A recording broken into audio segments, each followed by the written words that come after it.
Welcome back, everybody. Today I'm going to teach you how to create measure folders in Power BI Desktop.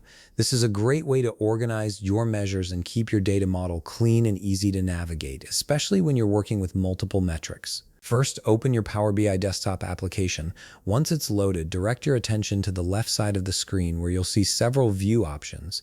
Click on the Model View icon. This view is essential for managing your data model structure, and it's where you'll be able to organize your measures into folders for better visibility and access. After switching to Model View, look over to the right side of your screen. Here you'll see a pane labeled Data. This section displays all the tables, columns, and measures currently in your model. It's your central hub for managing how everything is structured and presented. Now comes the key part. You need to select all the measures that you want to group together into a folder. To do this, click on one measure first. Then, while holding down either the Control key or the Shift key on your keyboard, click on another measure.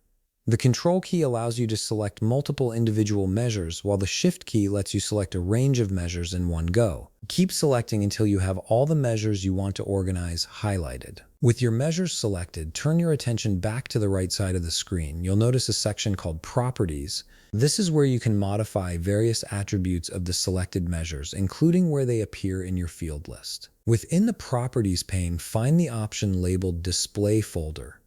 This field allows you to specify a folder name for your selected measures. Simply type in a name that makes sense for the group of measures you've selected, something that will help you quickly identify what these measures represent.